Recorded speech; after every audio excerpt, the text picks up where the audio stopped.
ইহুদিদের কাছে আজকে মুসলমানরা পরাস্ত হচ্ছে, মেনে নেওয়া যায় না। এক আল্লাহকে বন্দনা করি আমরা, এক আল্লাহকে সেজদা করি, অথচ আমাদের মধ্যে অর্থনৈতিক দ্বন্দ্ব, ভূরাজনৈতিক দ্বন্দ্ব, শিয়া সুন্নির দ্বন্দ্ব, আজকে মুসলমানরা নির্যাতন নিপীড়িত হচ্ছে।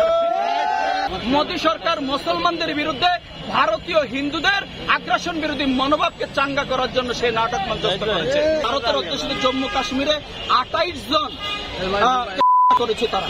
আজকে এই মাধ্যমে আমরা মনে করি পুরো পৃথিবী আজকে মনে করে এটা ভারতের মোদী সরকারের সাজানো একটা নাটক মঞ্চস্থ করেছে।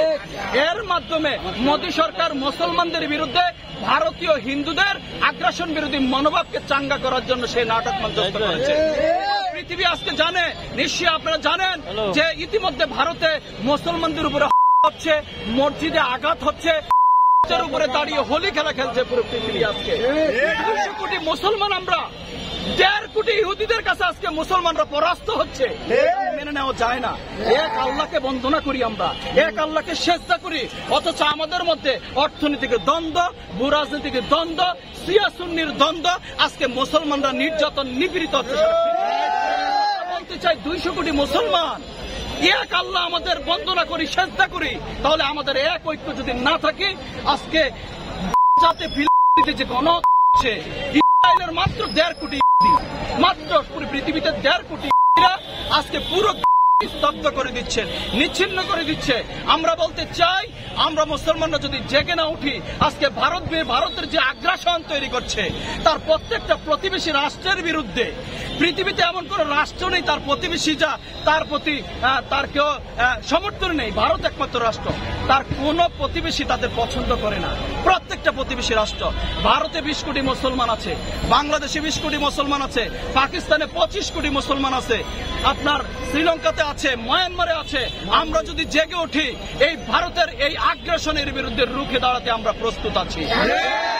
মনে করবেন না এটা নয়, দেখেছে পুরো পৃথিবী। 12ই এপ্রিল আমরা পুরো পৃথিবীতে আলোড়িত করেছি, আন্দোলিত করেছি, আমরা প্রতিবাদ আমরা মার্চ করেছি।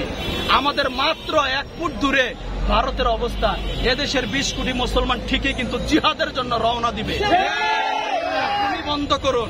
ভারতের মোদী সরকারের উদ্দেশ্যে বলছি, আপনার দেশের ভারতের জনগণের উদ্দেশ্যে বলছি, আমাদের দেশের জনগণের, ভারতের জনগণের কোনো ক্ষোভ নেই। আজকে যদি ভারতকে অখণ্ড ভারত রাখতে চান, আজকে যদি ভারতকে নিরাপদ রাখতে চান, মোদী সরকারকে এখনই বিদায় করুন, অন্যথায় ভারত কিন্তু অখণ্ড থাকবে না। আমরা প্রত্যেকটি আগ্রাসনের বিরুদ্ধে যুদ্ধ ঘোষণা করছি, সেটা যে কোনো সামাজিক আগ্রাসন হোক, অর্থনৈতিক আগ্রাসন হোক, পানি আগ্রাসন হোক, আজকে সাংস্কৃতিক আগ্রাসন হোক, প্রত্যেকটি আগ্রাসনের বিরুদ্ধে আমরা যুদ্ধ ঘোষণা করছি। আমার অধিকার আমি ছিনিয়ে নেওয়ার জন্য 200 কোটি মুসলমান ইনশাল্লাহ আছে। মুসলমান এমন একটা ধর্ম যার কাছে সকল মানুষ নিরাপদ, সকল ধর্ম নিরাপদ, সকল মানুষের অধিকার নিরাপদ। আমার দেশে যে হিন্দু বসবাস করে, এটা তার মাতৃভূমি, এটা তার অধিকার, এটা তার জন্মভূমি। আমরা তো কোনো হিন্দুর উপর আঘাত করি না। আজকে ভারতীয় ইতিহাস দেখুন, ভারতীয় উপমহাদেশের সৃষ্টির ইতিহাস দেখুন, মুসলমানরা জীবন দিয়ে ভারতীয় উপমহাদেশ স্বাধীন করেছে, ভারত স্বাধীন করেছে। আজকে সেই মুসলমানদের উপরে গণহত্যা চালাচ্ছেন। আজকে পুরো পৃথিবীতে আজকে এই ভারতীয় হিন্দুদেরকে আজকে খেপিয়ে তুলছেন মুসলমানের বিরুদ্ধে। এই নাটক বন্ধ করুন। এই নাটক যদি বন্ধ না করুন, এদেশের 20 কোটি মানুষ জিহাদের জন্য প্রস্তুত আছে। আপনাদের বিরুদ্ধে আজ জিহাদের ঘোষণা দিয়ে সীমান্ত অতিক্রম করে ভারতে কিন্তু ঠিকই ঢুকে যাবে। রাখবেন, 2-3টা ড্রোন উড়িয়ে কখনো ইমানদার মানুষের ইমানি শক্তি নষ্ট করা তার উদাহরণ দেখেন। প্রকৃতির কি নিয়ম, প্রকৃতির কি সত্যতা। আজকে চলছে চলছে আমেরিকাতে। গণহত্যা বন্ধ করুন। মানবতা সবচেয়ে বড় ধর্ম।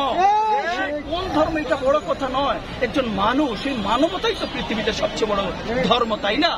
আজকে এই মানবতার ধর্মকে সমুন্নত রাখার জন্য, বিশ্বব্যাপী একটি ভ্রাতৃত্ব প্রতিম বিশ্ব তৈরি করার জন্য আসুন আমরা মানবিক হই, সকল দ্বিধা বিভক্তি আমরা ভুলে যাই।